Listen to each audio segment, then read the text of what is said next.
Good morning. We are live on the Falcons podcast at our new start time, 8:30 morning, and just a little after as we're working out the kinks, including me dropping off my daughter at 8:28 at the bus stop. So welcome in, everybody. I want to bring in our Facebook groups as well. And yes, this will be our new time moving forward, 8:30 Eastern. So hopefully you can get some of your pre-work in there as well. And we are just about ready to go. Welcome in, everybody. This is the Monday morning edition of the Falcons podcast. We are at our new time at 8:30 in the mornings on Monday, Wednesday, and Friday. And Nick, as I was writing up the intro to this show, I said next week's NFL draft. Yes, it is next week. Are you ready? We've been talking about it for 6 months at least. Yeah, I'm ready for the hypotheticals to go away. I mean, it's a lot of fun to do the mock draft and learn a lot of these guys, but also it's time. We need to see what happens here and break down the fits rather than just the hypotheticals.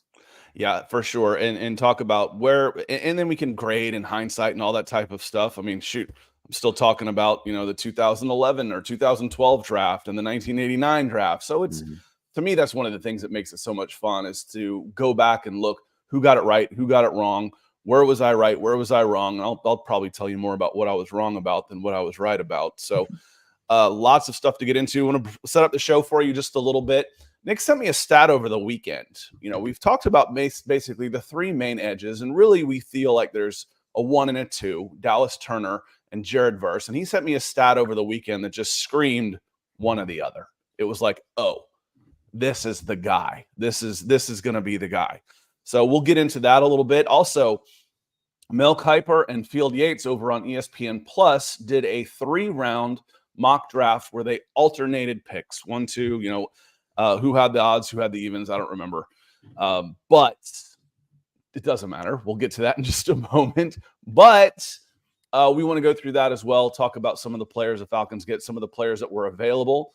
And might finish with a mock draft Monday. We'll see, but we'll definitely. But one of the reasons we wanted to go early is because this has only been a 30-minute show for the time being. We're going to go right up into just about an hour today on Mondays. So welcome in, everybody. One of the reasons we go live is because we like having the discussion with y'all.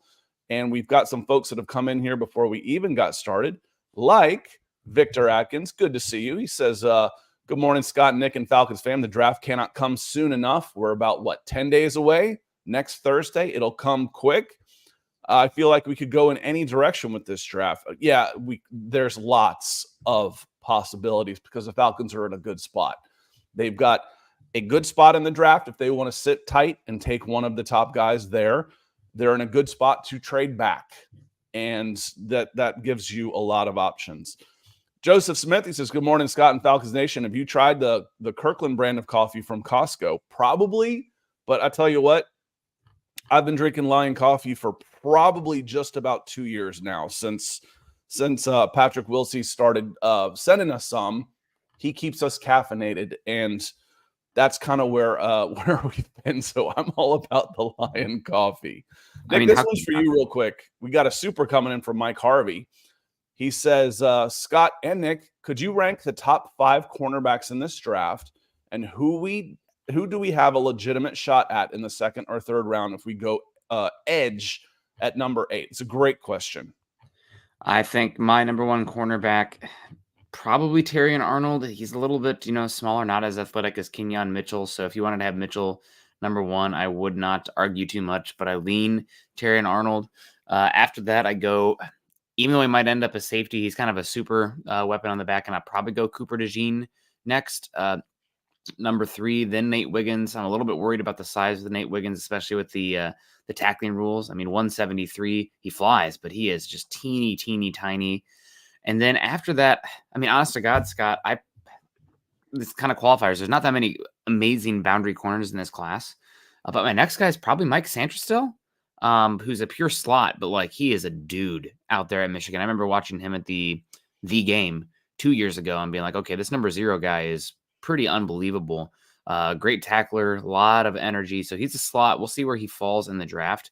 But I really like Santrestill, Mike Santrestill, who's just high energy player everywhere. You just feel him on the field. Mike, appreciate the super chat, breaking the ice for us this morning and getting us going like that with the support. I'm with Nick. I could go Terrion Arnold or Quinyon Mitchell either way, 1 and 2, and then probably after that you go either Cooper DeJean or Nate Wiggins. I like Cooper DeJean a lot. I really do. Then there's some guys that we have talked about a lot that are kind of climbing up. One of the guys we take in the draft in the mocks all the time, Andrew Phillips, cornerback out of Kentucky. He might be one of the top 50 guys now. I like Kyrie Jackson in the 3rd out of Oregon. And then I haven't seen as much of TJ Tampa, but I've seen him get some really nice top 40 type of grades. Max Melton's a bit of a sleeper. He's moving up some. So, and then, we took Kamari Lassiter in the mock last week. I know the 40 times scary, but Nick, how do you run a 4.6 40 and a 6.6 L cone? Something doesn't match there. That doesn't jive. I mean, 6.6 is elite. That's 99.9%, and that's functional speed. And the 40, we had this discussion for a while. 4.6 was kind of my cutoff for cornerbacks of, okay, are you fast enough? I'm like, he's fast enough for me. Well, then you throw that L cone in there. You're like, well, he's athletic as hell. I mean, what's going on? Is it technique? Because you can train up a 4.8 guy to a 4.6. I've seen it happen in Gwinnett County for years. That, did he get a bad start or what? Because a 6.6, I think he was 6.62. He was number 1 in the draft, Nick. He ran a 6.64. I thought that was Pearsall was 6.64.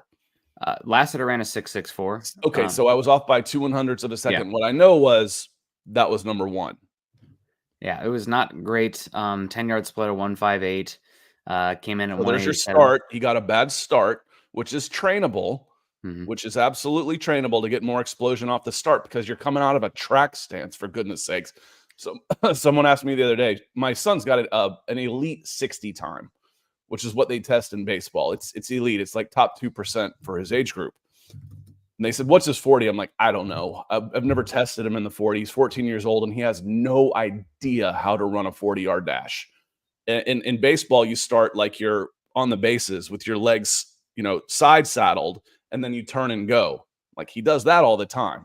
So I feel like with Lassiter, the 40 times a technique thing, Nick. It's got to be if you're putting up a 6.6 L cone, 3 cone. Might be. The 3 cone was 93rd percentile, which you're right is very good. Short shuttle, 62nd percentile. I know it's just a weird profile. I probably wouldn't take him until round 3, round 4. Personally, just because that 4.64, not a great time. It's an outlier. Something's just not right there. And also just nowadays, I know it used to be a long time.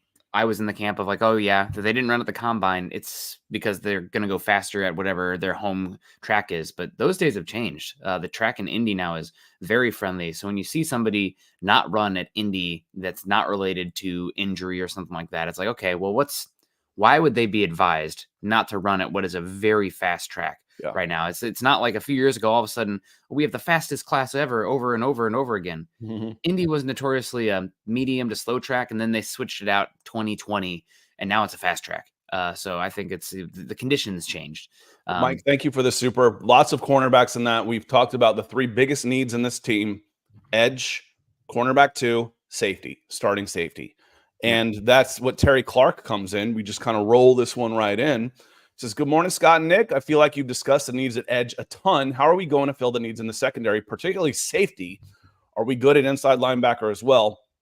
I'll go backwards, and then I'm going to hand it off to you, Nick. Are we good at inside linebacker as well? Yes. I think you're just fine in inside linebacker.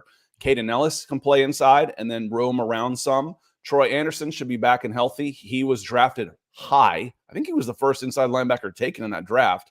If not, he was close. And then Nate Landman he does a job. One of the bigger surprises, one of the bigger pleasant surprises in last year's team. You're good with 3 there, so that's just fine. And then you've got 2 that can roam around a little bit. So yeah, I think you're good at linebacker. Corner and safety are needs 2 and 3 on this team, Nick. Safety's up there. Safety, you don't have to spend a premium resource to get a viable player out there. Now I know some people will, be like, well, what about the safety that you guys have right now, whose name is escaping right now, from UCF. He was a third round safety and didn't really lead up to very much, maybe second round. Richie But there's Grant was a second safety taken, Grant. and he was. I liked him. That's a miss on my part too. I was happy with that pick, but it hurts in hindsight to go, oh goodness, there was Javon Holland went after the pick that the Falcons trade out of, and now he's made 2 Pro Bowls in his first 3 years. Mm-hmm. But I was a miss on Richie Grant too. I like the pick. Yeah, a little older, some tackling questions. I mean, he's fine, but that's somebody like he's not fine though. He's playing at a He's not. He's playing at a subpar level. I mean, average. Fine would be average.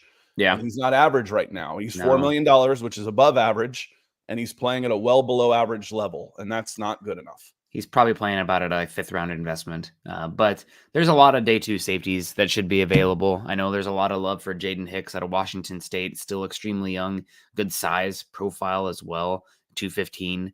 Tyler Nubin's been thought to be the number 1 safety by a lot of people coming out of Minnesota. Some people think Cooper DeJean might be up there. I know that you really like Javon Bullard, Scott. I like Malik Mustafa. So there's, I think, round 3, round 4 is where I'd be looking for that safety. Somebody of some talent is going to be available. Maybe use a 2nd round pick, but with where the market's at right now, with all the guys available, unless it's a slam dunk pick, I probably would be looking round 3, round 4 at the earliest. Yeah, and that's the thing, Terry, is you can get – it's hard not to go corner in the 2nd round, but it's hard not to go wide receiver in the 2nd round, as good as this draft is. So maybe, Terry, you take the 2/3, pair them together, and move up and take 2 2nd-round picks instead. Instead of getting 3 picks, 2nd, 3rd, 3rd, maybe you go 2nd, 2nd, and I can go 2nd wide receiver. But that doesn't – I can go cornerback, wide receiver. That doesn't address the safety need. So that's still something that needs to be out there. That said – there's some good safeties still available in free agency that I think teams are now waiting. We'll just wait for the draft. We'll wait for the draft and then see what happens on that. What we don't have to wait for, I'll tell you that much, is our coffee in the morning. So make sure you get your day started the way Nick and I start ours, with Lion Coffee. They fuel us every morning. The Hawaii-based coffee company can fill all your needs, from single-serving, dark roast, island flavors, and decaf, if that's your thing. I've got the Cafe Honolulu, which is a medium dark, and it's just right for me. Nick, what do you got today? Macadamia and vanilla. Patrick's, I said that I like that one, and he hooked me up, man. So drinking the macadamia and vanilla here, a little flavor of coffee, and I do add a little bit of creamer to mine too, Scott. That's the Midwestern in me. I drink black sometimes in the back country or whatever when I'm doing stuff like that, but I like a little bit of a creamer in there too. Maybe I soil it, but hey, it's my cup of joe, so I'll appreciate it. How I like it. But yeah, love it. So good. Shout out to Lion Coffee Company. They're the best. Yeah, I'm not real big on flavored coffees, but I tried the coconut one that Patrick sent. I was like, wow. And what I like doing is I like the way it makes my my office is downstairs in my basement. Coconut coffee smelling in my basement for the rest of the day is very nice. I do like that one. So thanks, Lion Coffee. I put a link in the chat. Check it out. I promise you, they can fill all your needs, and their coffee is absolutely delicious. Let's get back to the super chats. Robbie Red comes in. He has a question for us. He says, good morning, everyone. Are you guys streaming the draft? Thanks.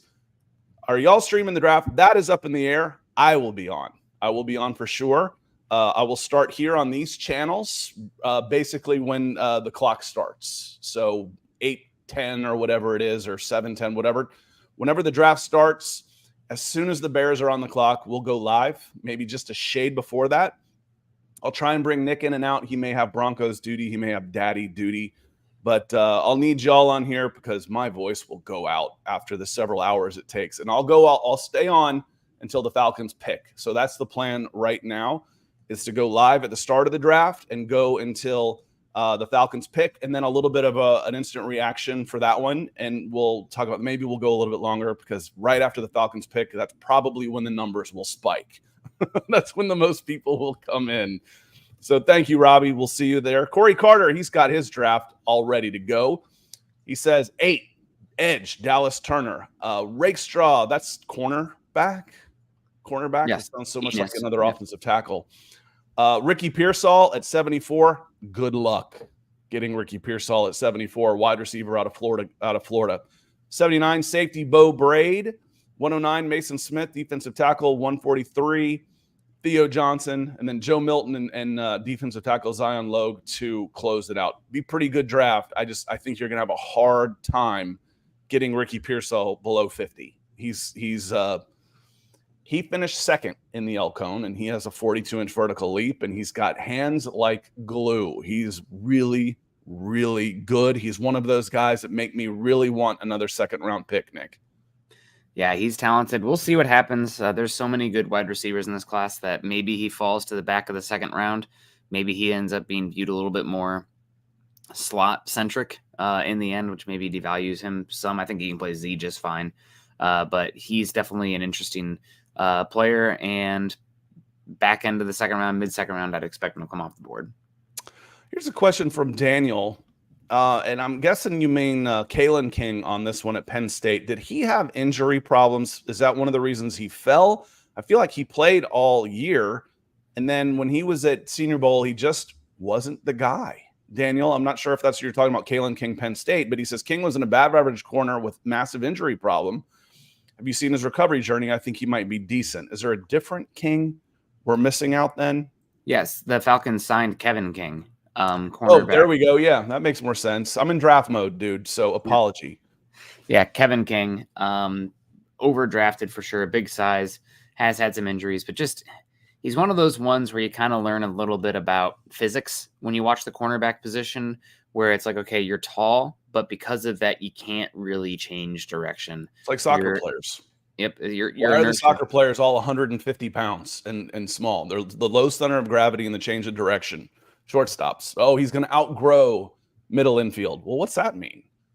It means the bend's a little different. We're going to have to move him to the corners or the outfield because he's still a good athlete. He's just too big. And yes, there are exceptions. We talk about those, Nick, all the time. Yeah, there's 6'3" corners out there, but they're different. Yeah, or a lot of times they're very scheme-specific, independent. So Kevin King, he's just a little stiff, twitched up, explosive, but not necessarily in the change of direction aspect. I see Kanga coming in with our force equals mass times acceleration. So God bless you, getting the physics in this morning. But yeah, we'll see what happens with him. I think he's just, a roster shot there. You're going to compete. Maybe he gets a shot, but he's been definitely a disappointment. I remember the Packers took him early second round. Might have been one of the first picks after a good combine, but never really lived up to much. Welcome in. Our numbers are starting to climb after we have moved our time up 30 minutes. So yes, this will be our new time on Mondays, Wednesdays, and Fridays. We'll be going at 8:30. So pop us on YouTube on your way to work. If you're up where I am, it takes a while to get down to downtown or wherever you might be going. So we will be going a little bit earlier. So welcome in, everybody. George Patterson, good to see you. Says good morning, Scott and Nick. Ready for the insights? Well, good. Hope you enjoy them. Like I said, we're not going to tell you we're right, but we'll be honest with you and try and hit all of these things. Angel Roca, underrated duo.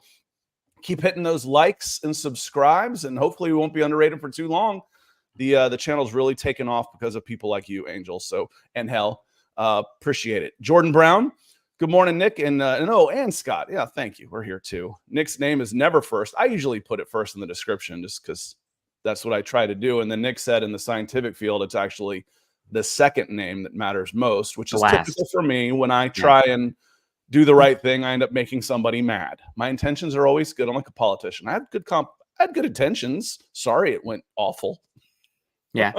Leading author is the last author in those papers. So it's good to be the first, second, or last in the end. But good to see you, Jordan Brown. Hope you're doing well. Yeah, I'm just happy to be here. I'm just here so I don't get fined. Troy Green also, good morning, fellas. Good to see you, Troy. Terry Ocean Boy Martin, good to see you, Terry. Hopefully the new time works better for you. I feel like we haven't seen you as much lately. He says, good morning, fellas. Morning, Bird Gang. What it do, Scott and Nick? It do. Coffee. Yes, thank you. The coffee emoji, I'll drink to that. Michael Ranquillo, sunrise. Sun rose a little early today, Michael, and he's still here with us. He's out West Coast in Arizona and is still out here on Nick time at 8:30 this morning. So we are a little earlier, Michael. I'm glad you were still able to make it with us. Brad Clark, good day, everyone. Rise up. Boss Trucker, good to see you. Angel, buenos dias. We hit Angel and Angel. Leon Mapstone, he's here as well. Good morning, gentlemen. Good morning. And Jim's talking about Kamari Lassiter and his top-end speed. Maybe he plays fast. Again, his change of direction is absolutely elite. His 40 time isn't. All right, well, it's one of those where if I'm scouting just a spreadsheet, I'm intrigued. I've seen enough. His L cone, I'm sorry if I call it L cone. They call it 3-cone. It was an L cone for me. It's a 3-cone. They're interchangeable. The 3 cones are set up in an L.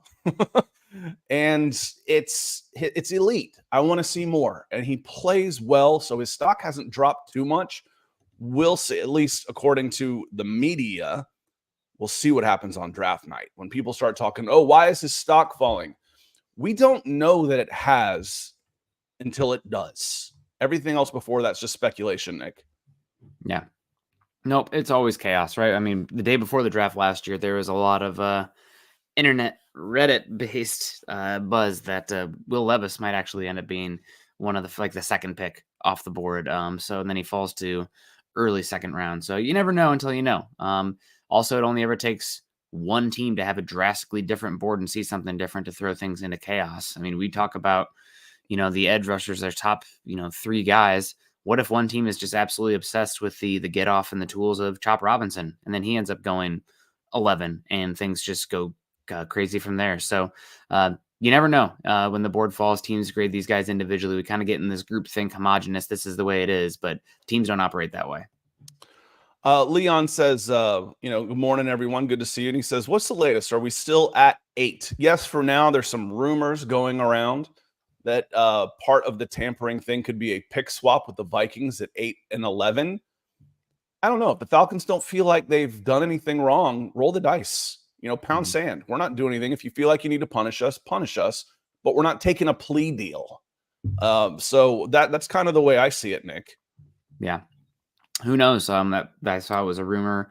Mike Florio, I think, talking about He's it's been really pushing this thing from the beginning. So he's got some Minnesota Vikings ties. Basically, is that what tells you is you can tell who's talking to whom by where they're getting their information and if it's slanted one way or the other. Well, I'm not saying he's biased, but I'm saying he's being biased by the information that he's getting, which is coming all from Minnesota. I'll tell you that much right now. Yeah, he's connected to Minnesota. Makes sense. He has a Minnesota slant to his reporting, given where the information's coming from. So we'll see what happens with that. The fact that we haven't heard anything yet this close makes me think maybe it'll come and go, and it could be maybe a 2025 comeuppance, but we'll see. Definitely keeping our ear to the ground on that one. It's one of those things in recruiting. We said we always had to cross-reference our sources. Okay, he's telling the Gators he's coming. Yeah, he's telling Georgia he's coming too. I think Ernie Sims back in the day, I always go back to like my first remembrance. He ended up being a first-round linebacker pick from the Detroit Lions linebacker, one of the best two-way players I ever saw. He committed on every visit he went, every single one of them. So the coaches would call you up and ask, hey, this is what he's telling us. What's he telling you? I'm like, well, guys, he told the Florida Gators he was coming too. He told Georgia he was coming too. So right now I'd say it's warm at best. So yes, Florio is mouthpiecing for the Minnesota Vikings right now. That's my take on this. And we'll see on this. Stephen B says, go Greyhounds. Must about another Pope guy. Weren't you 96? Didn't I miss you by a year? Class of 96, or was it 95, 91, 92, 93, 94, 95? I think you were 95, because if I remember right, you were just a year behind me at Pope. And my son's Johns Creek Gladiators just took 2 of 3 or all 3 of 3 from Pope High School. Good question up here a little bit. Let me hear with Brad Clark from Facebook. He says, I'm confused about Calais Campbell. Are we going to sign him, or what's the holdup? I think he's a pretty important piece to keep. I don't think there's any rush. So just because if he's taking his time, the Falcons are taking their time, which means I don't know what they're going to do. But Calais Campbell could show up in August and be ready to play in September. So he's not in any hurry. He's taking his time, and he could enjoy not being fined for going to OTAs, or not the bad look, at least, if he doesn't show up. I don't know. This is just pure speculation on my part. But there's no rush for him. That's a fact. So we'll see, Brad. I don't know. There's confusion because it's confusing. The only thing I can do to try and clear it up is there's no rush for Calais Campbell to get into a camp, whether it's Falcons or whether it's somebody else. Yeah, I think this is more of a OTA conversation than anything else. So he probably doesn't want to have to go through that grind, and delaying the signing kind of leads into that. So I wouldn't be too worried about it. We'll see what happens.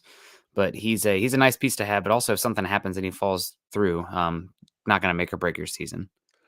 Yeah, he's just kind of a good Got to have in the room. maybe on there. Now, where did you? Where am I looking at? Nick, I sent you a link. Why can't I find the tweet that you sent me? From the notifications, because I'm in the wrong. I'm on my Falcons page. That's why. Let me go over here. I want to bring up this thing that Nick sent me, and it answers a couple of questions, honestly.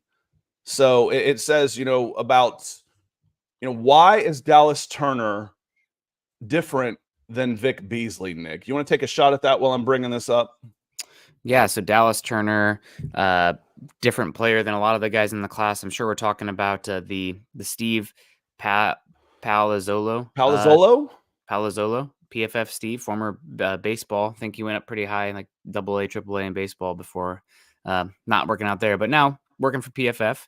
And talking about coverage snaps from the edge players, and he talks about the top 4 edges in this class. And one guy stands far and away over the rest in coverage snaps. Dallas Turner, 238 coverage snaps compared to Latu at 55, Verse at 27, and Robinson 15. Of course, some of this is the player type, but some of it is the scheme as well. But way out snapping everyone else here is Turner in the coverage snaps. And why is that of interest? Because of just how much Raheem Morris loves to do that. As he mentions here, new Falcons coach Raheem Morris, Rams defense had 355 snaps for at least one edge defender dropped into coverage last year, most in the league. So they like to do a lot of different things with where their pass rush comes from. Some of this might be we have Aaron Donald, so we can do different things compared to anybody else, or had Aaron Donald. But still, worth note of seeing that from Raheem Morris the last few years, dropping those edges into coverage, whether Leonard Floyd, Von Miller sometimes. If you can get home, it works. Yeah, so again, just to sum up what Nick says here, Raheem Morris had at least one edge rusher drop into coverage more than anybody in the NFL. The most in the NFL. Dallas Turner, almost by a factor of 5 times, was in coverage more than Latu, than Verse, than Robinson. One, that tells me versatility. 2, he doesn't have the numbers. His numbers dropped off in sacks. Well, give him another 200 pass rushes, and what's his pass rush win rate? He probably throws another 5 sacks up there if you need to. Alabama didn't feel they needed to use him in that way. It also tells me that he's more than just a straight line off the line of scrimmage, beat you explosive edge rusher like Vic Beasley. Vic Beasley's athletic numbers were off the charts, but he was kind of a one-trick pony. I'm going to try and beat you with speed. I'm going to beat you with my burst. Dallas Turner is being counted on to drop into coverage. He's a lot more versatile. He still has the athleticism, and he's got the numbers to back it up. If the Falcons stay at 8, if the Falcons go edge, this stat screams Dallas Turner, Nick. Mm-hmm. I mean, it has for a bit, right? It's almost a little bit, I want to say boring, redundant, but he is the odds-on favorite for the Falcons. He's the odds-on favorite to be the first defender off the board. And right now, the odds for 8 overall pick, Dallas Turner plus, this is from FanDuel, Dallas Turner plus 250, Roma Dunze plus 550, Latu plus 600, Verse plus 600. Then you got Mitchell and Arnold at plus 700 and plus 1,000. So far and away, Dallas Turner, number 1. My guy Roma Dunze right there. I don't know if he'll be there when you're picking, but we'll see what happens. Well, we'll get to that next, because that's the mock draft done by Field Yates and Mel Kiper, and who fell to the 8th spot that the Falcons had available of that grade 8 offensive guys. But most of the time, Nick, what I've heard, and I'm not saying heard like, oh, this is what someone's telling me. I'm telling you that I'm saying this is what people are saying in the media when they're doing their mock drafts. Falcons have a needed edge. He's the best edge rusher in the class, best pass rusher, best edge rusher in the class. What I haven't heard is this part of it over here, that he's the most versatile, drop into coverage. He's the best fit as well. He's not only the best edge rusher in the class, according to most people, he's the best fit for Raheem Morris as well. Anybody mind having Alabama Crimson Tide edge rusher coming in? I certainly don't. Dallas Turner at 8 makes a lot of sense. More and more, just beyond the they have a need. He's the best. Pick him.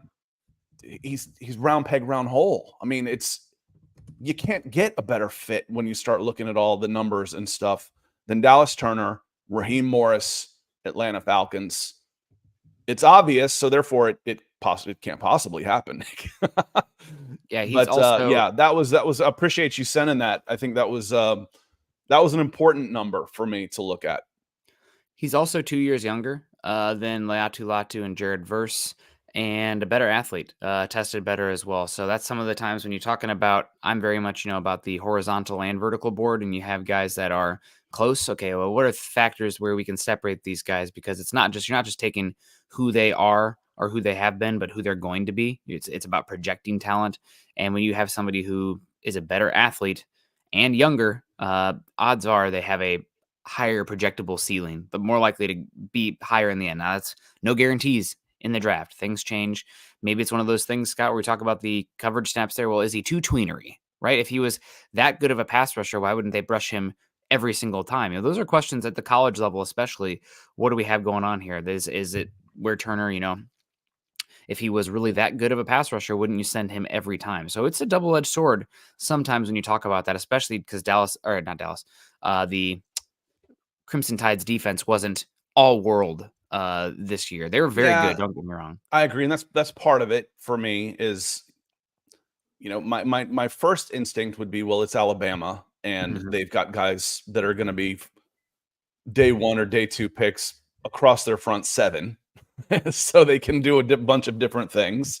Yeah. But again, they struggled a little bit. And here we're going to put, Dallas Turner and Terrion Arnold in the top 15.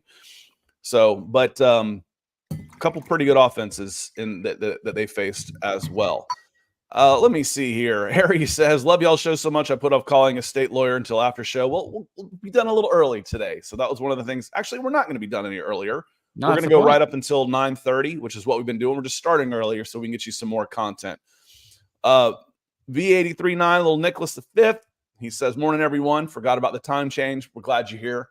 And catch back up if you want to. And talking about, Florio and the Viking side of things, one of the things I preach in the information business is watch what they do, not what they say. Coaches lie so much they don't call it lying. They call it coach speak. Same thing goes for general managers. And when they call it, when someone says non-biased, I prickle at that. That's impossible. Bias is what makes up our personalities. We are all biased. Everything that we have been through influences us in some way.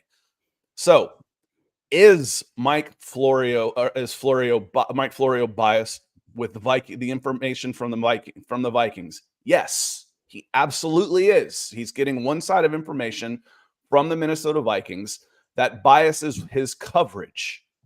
That doesn't mean he's wrong. That's the other thing I try and point out. Just because I'm biased, I like bigger receivers. I think my son's a pretty good baseball player. I might be biased. It doesn't mean I'm wrong.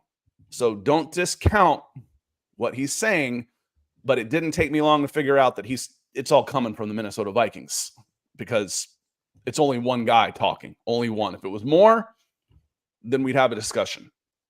Yep. Yeah, exactly. He does have some inside information still, all the same, so we're not going to completely discount it. But, when you hear something like that, it's like, well, you have a history here of how you're reporting. So I'll listen to, your inside stuff like, oh, if you're pounding the J.J. McCarthy drum to Minnesota, I'm listening. That's one of those where it's like it can be a positive, too, sometimes. Yeah. But I mean, like I said, I'm not saying he's wrong, but I'm saying the information's coming from one side. It didn't take long to figure that out. Just watch what they're doing, not necessarily what they're saying. Look at Edward Brown here. Says at the dentist office watching with no volume, just reading the comments. Everybody say hello to Edward. So thank you for coming in with a super chat.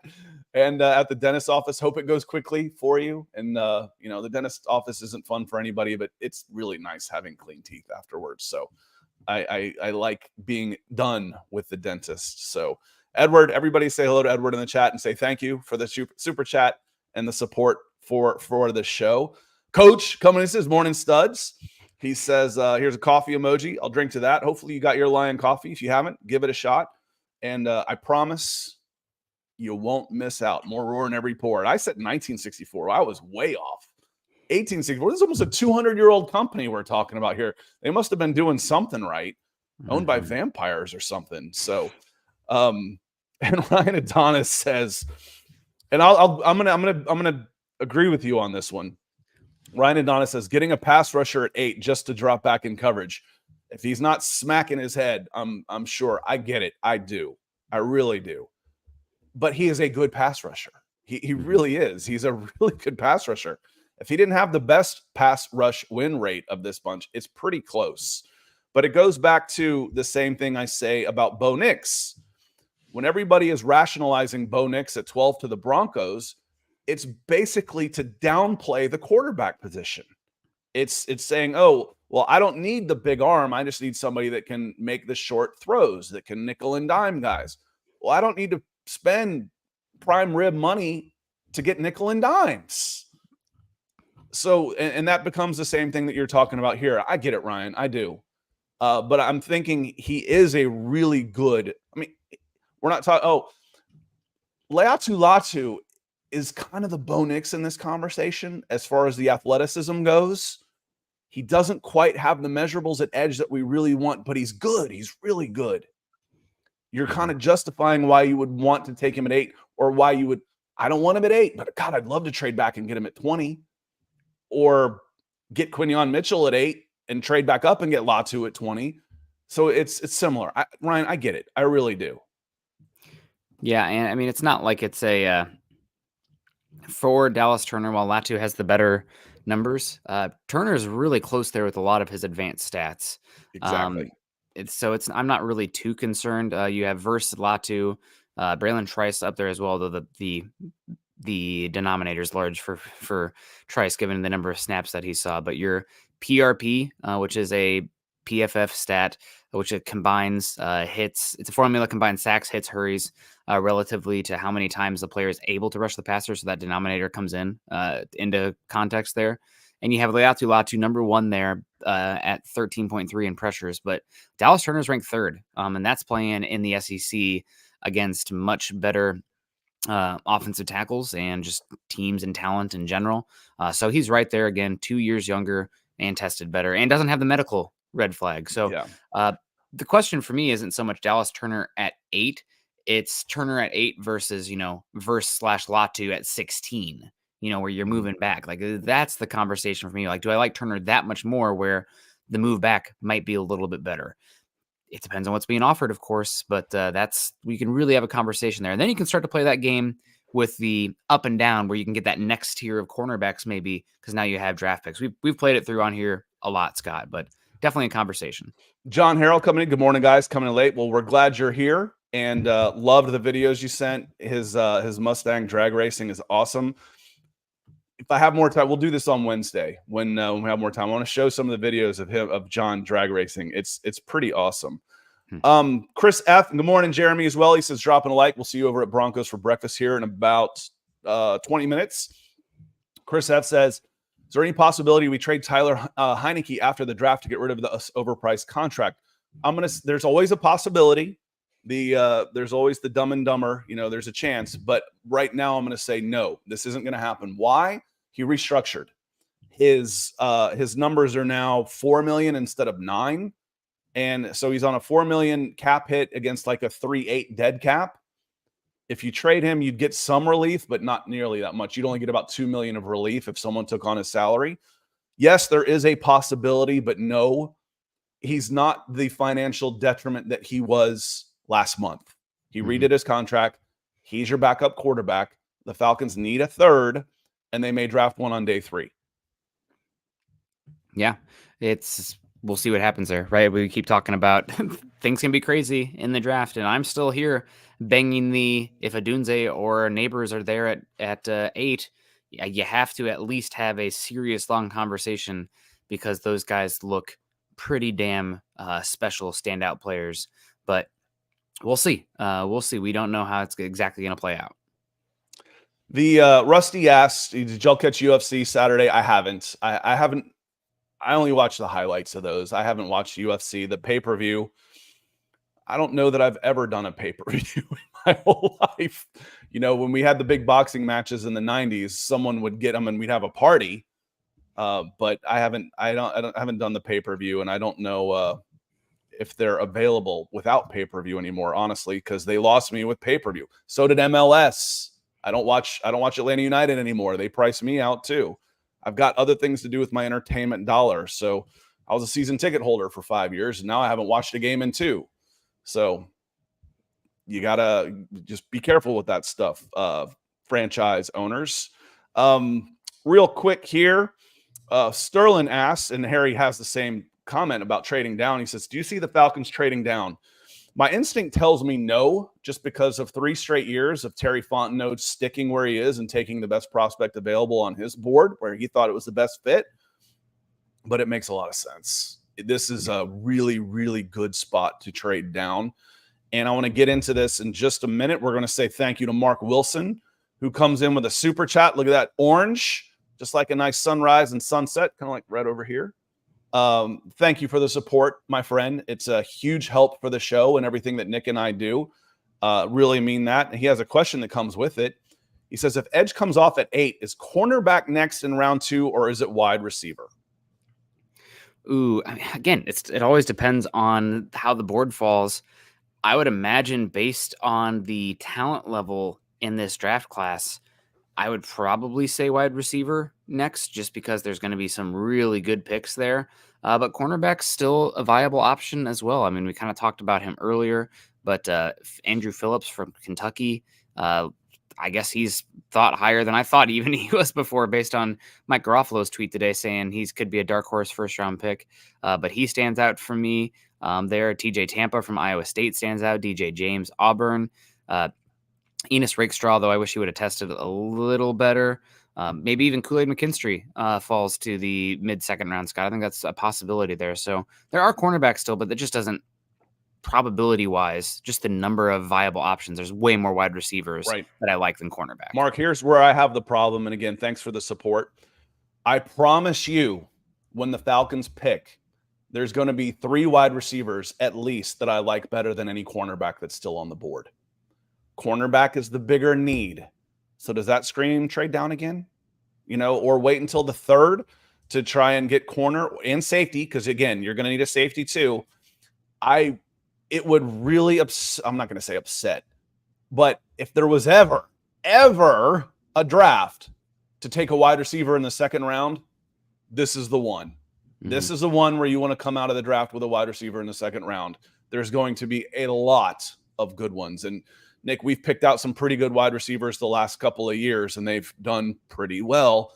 Mm-hmm. And, with wide receiver, it might make sense to get that 5th-year option, but, maybe not. This is the draft for the wide receiver in the 2nd. Maybe use your 2/3 to get back and get back into the 2nd round and take 2 guys.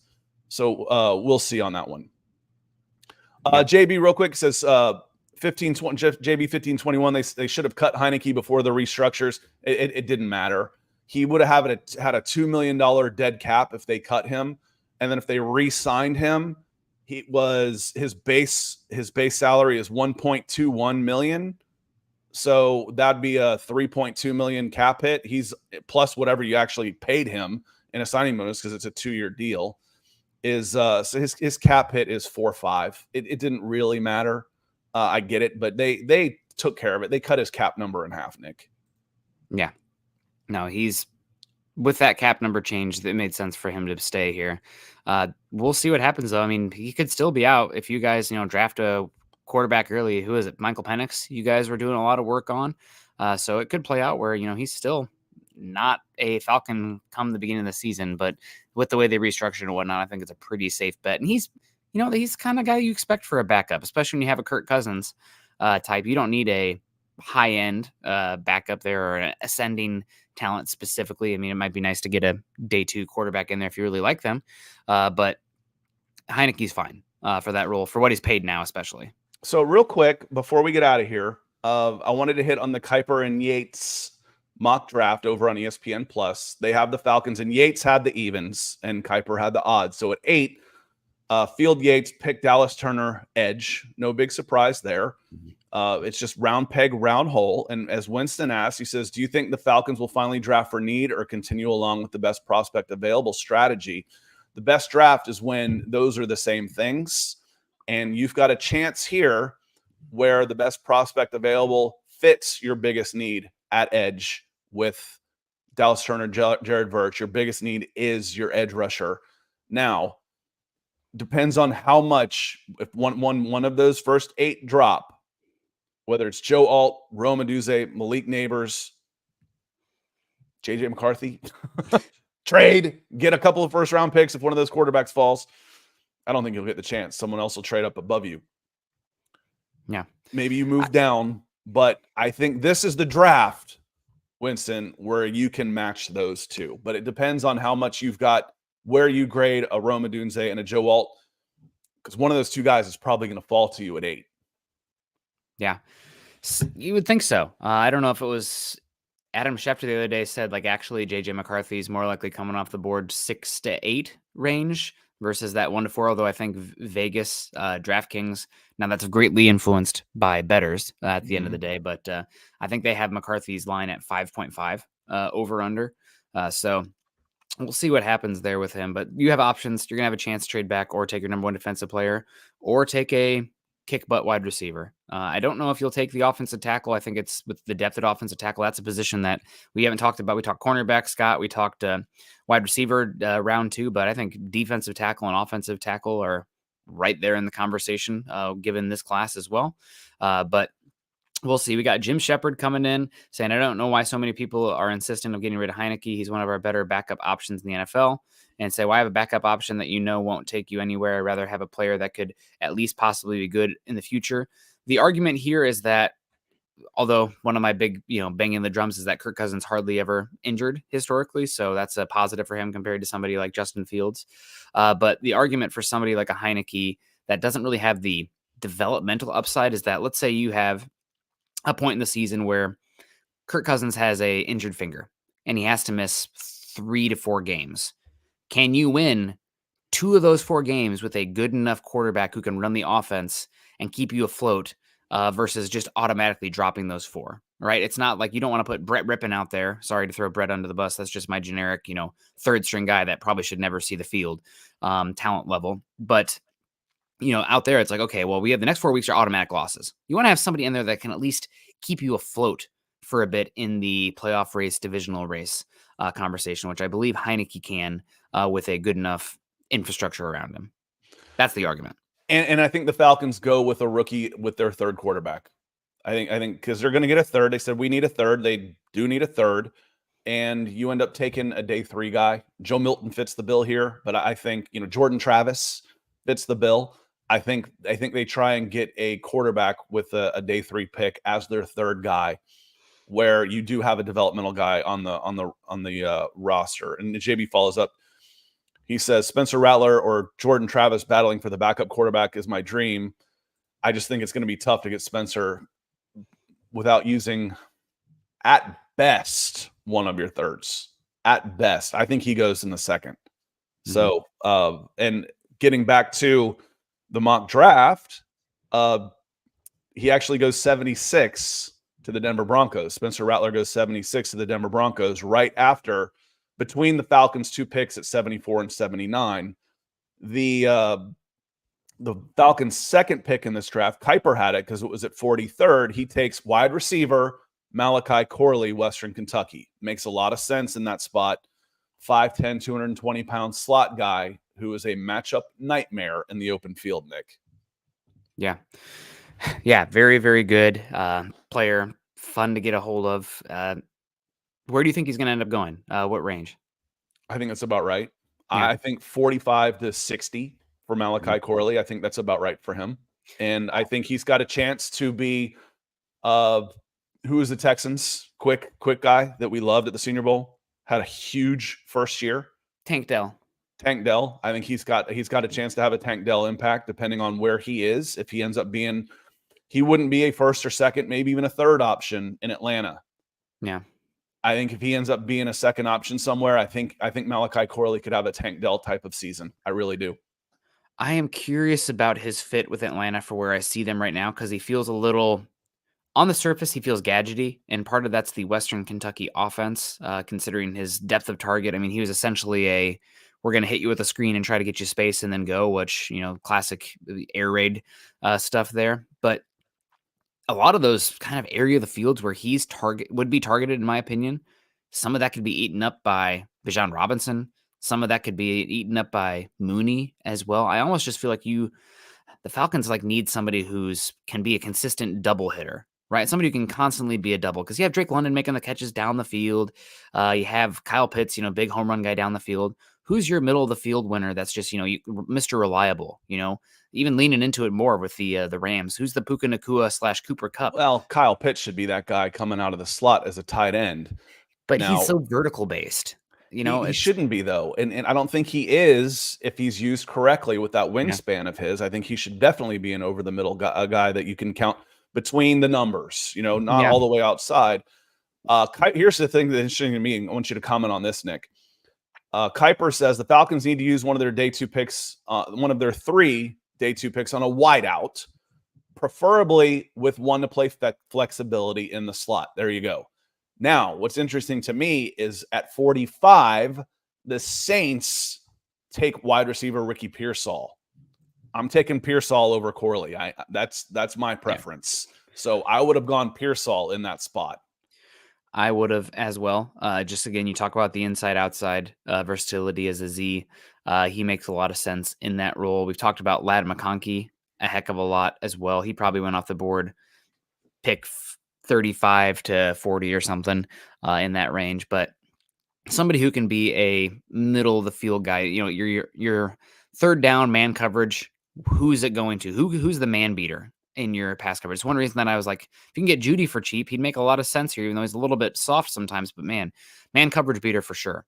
Oblivion Empire comes in $4.99. Always good to see Oblivion. Shout out to Oblivion because they come in on the Broncos stuff too and drop super chats. So you're rocking the Falcons tattoo, but still coming in and supporting us, Scott, which means a heck of a lot. So shout out to you, Oblivion. Says, hello, guys. Let's have a great show like always. Good to see you, Oblivion. Hope you're doing well. Yeah, we're just about to wrap it up. So thank you for coming in. He says, hey, guys, let's have a great show.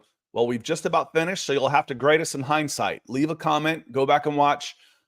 We appreciate it. And again, I always hit the comments afterwards.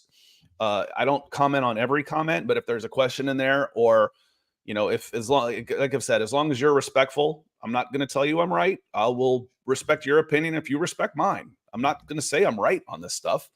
And if I miss facts, let me know. That happens all the time when you're going live. Hopefully I don't butcher it too bad. And then finally here real quick from String Guy says, I'm late getting in this morning. So if this was already covered, I apologize. But is there any new information on the tampering accusations? Just speculation that it could be settled with a pick swap between the Vikings and Falcons 8-11. That's coming from Florio again, who has been the one that has been championing Minnesota Vikings cause. And if I wouldn't take if I'm the Falcons and I don't think I've done anything wrong, I'm not taking a plea deal. I'm just not. So pound sand.